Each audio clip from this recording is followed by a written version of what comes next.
teams have set themselves apart. Their record's perfect. But the order? Well, that's where the drama lies. Ohio State and LSU each have held the number 1 spot and both staked a claim on Championship Saturday. The Buckeyes with a rally. The Bayou Bengals with ruthlessness. But being number 1 matters because number 2 has to play number 3.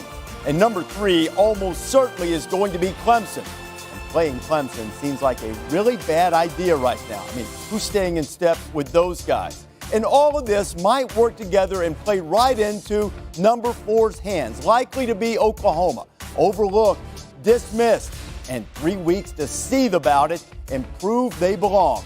Who's in? We think we know. We'll find out the order and who faces off coming up in minutes. 15 weeks ago, what did you most wonder? What did they all want? What did we all seek? To matter today. To be the answer to the question, the proof to the doubt, the fact to the theory. To be named, elected, chosen. After the upsets and comebacks, the last-minute wins and the late-season losses. Through the challenges and tests, among the successes and surprises, the last bracket, and the first 4. Touchdown! Absolute dominant performance.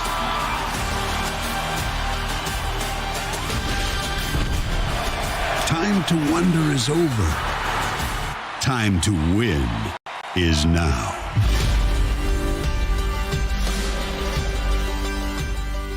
The committee room in Grapevine, Texas.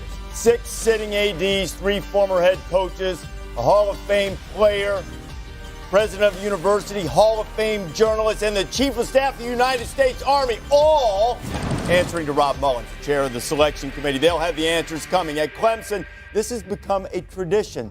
Pizza party for the Tigers, who are headed back to the playoff once again after another undefeated season. They've won 28 in a row. And the Buckeyes, with their 3rd straight Big Ten championship, finally is going to result with a trip to the college football playoff, a place they haven't been since 2016. We have it all covered for you. Reporters everywhere. Gene Wojciechowski's at Oklahoma with the Sooners. Tom Rinaldi in Columbus with the Buckeyes. Marty Smith in Baton Rouge with Coach O and the Bayou Bengals, and Maria Taylor in Clemson, probably enjoying some of that pizza as they get ready. We'll hear from all of them, hear from the coaches, and of course, we won't see the rankings until you do. Comes your way in about 15 minutes, maybe a little bit less. Reese Davis, Jesse Palmer, David Pollack, Joey Galloway, and Kirk Herbstreit. I think we know who the 4 are, Kirk. Who should be number 1? Well, we have 3 teams that are right there that you can make a case for. Clemson's been a dominant football team. Don't quite have the resume of the others because of who they've had to play. Ohio State and LSU, it's a coin flip. Ohio State's been the most consistent team. I think the closing argument for the committee will be interesting because of what LSU did in Atlanta and the way Joe Burrow and that offense played. Their defense is improving. Wouldn't surprise me to see LSU get the nod at 1.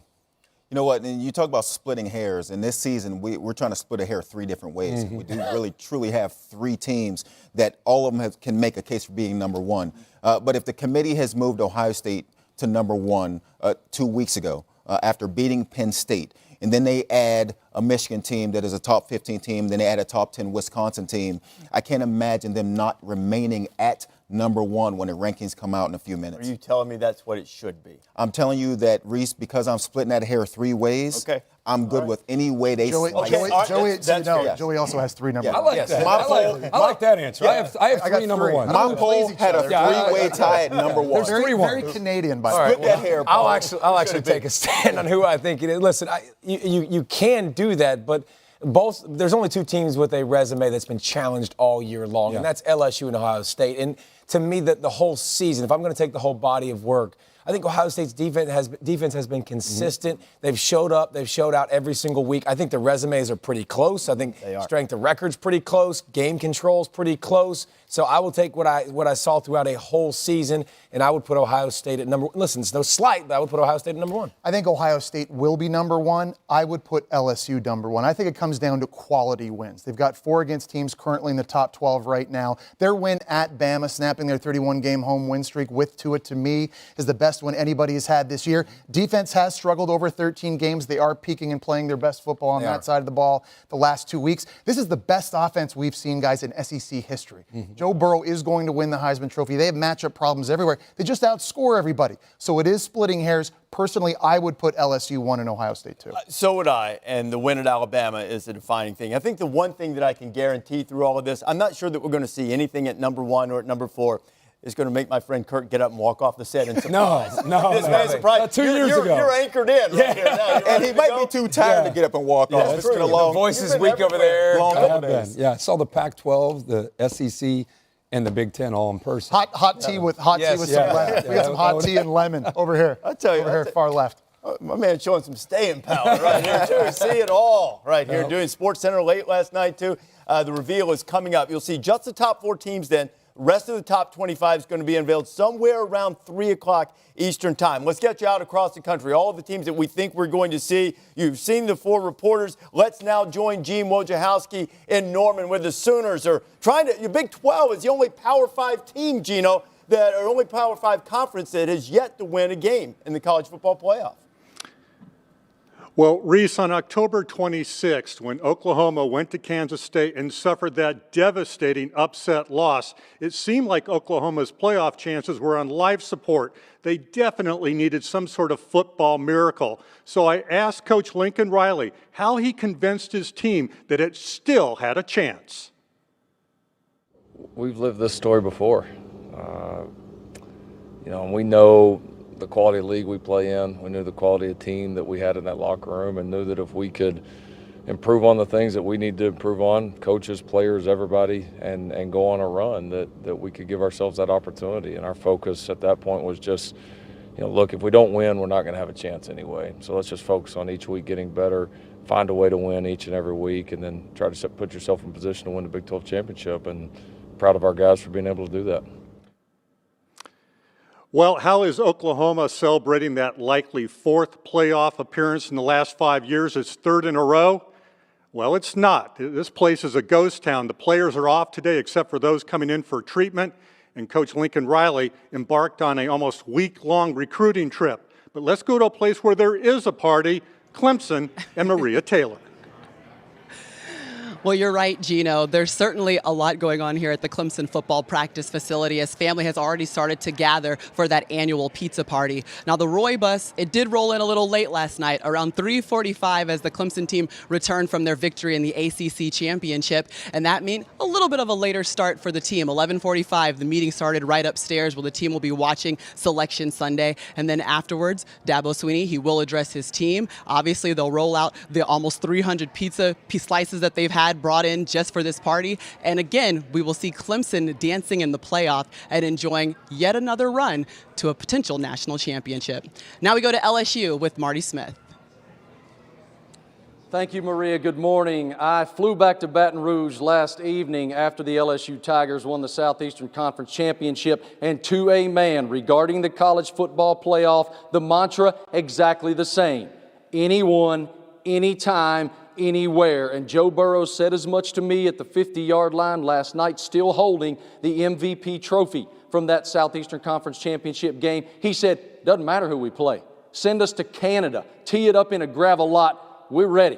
Doesn't matter who it is. And I will tell you this. I asked All-American safety Grant Delpit after the game, why are you the #1 team in the country? He said, Joe Burrow. He's the greatest quarterback I've ever seen. We'll see very soon who Burrow and the Tigers will face in the college football playoff. Now let's head up to Columbus, Ohio, and Tom Rinaldi, who's with the Buckeyes. Tom?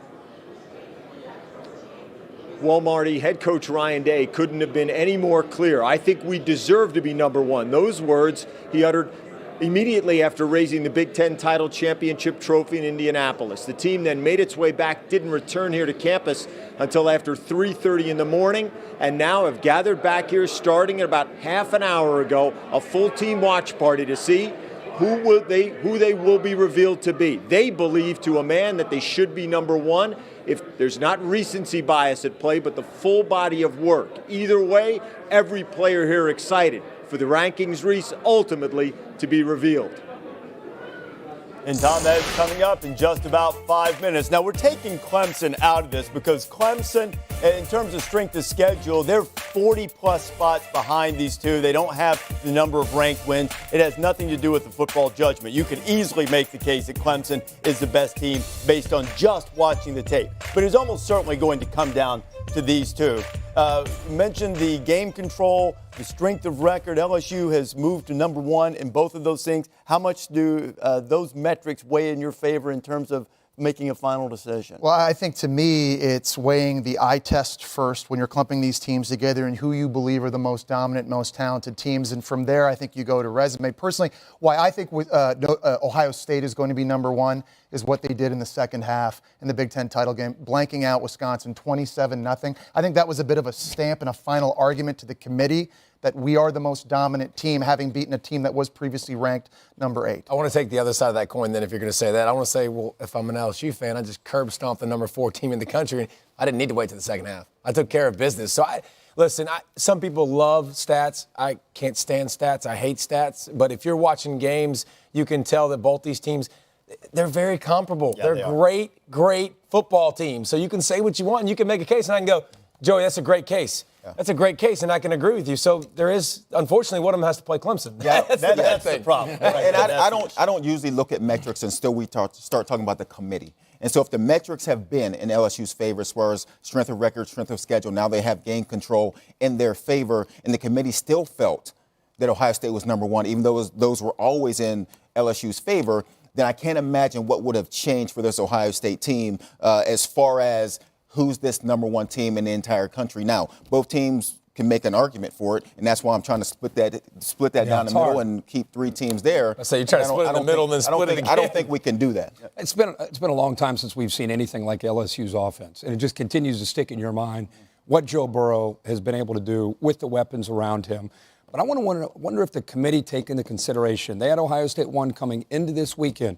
Think about Ohio State's last 3 weeks, the wear and tear emotionally, playing Penn State in a game that got competitive in the second half, taking on the rival against Michigan on the road, then going into the Big Ten championship, hearing all week, doesn't even matter what happens, digging themselves a hole 21-7, and then scoring 27 unanswered points. You wonder how much they would take that part, not just look at the metrics and the numbers, but the emotions and the wear and tear. It's pretty impressive to do that 3 straight weeks. You know, we talked about that on SportsCenter last night. I've had this thing when we started devising, or not me, but when we started talking to the math guys and stat guys about devising FPI, I think that's a real thing. 3 straight weeks, emotional games, really hard to be ready for the third one. I don't dock Ohio State one iota about having a little sluggish first half in that one. We'll see how it goes. Everybody wants to be number one because you want to find a way, if you can, to avoid Clemson. Once we get the rankings, we'll show you the top 4. That comes first. That makes somebody named Zach in graphics the most powerful man in college football in a few minutes.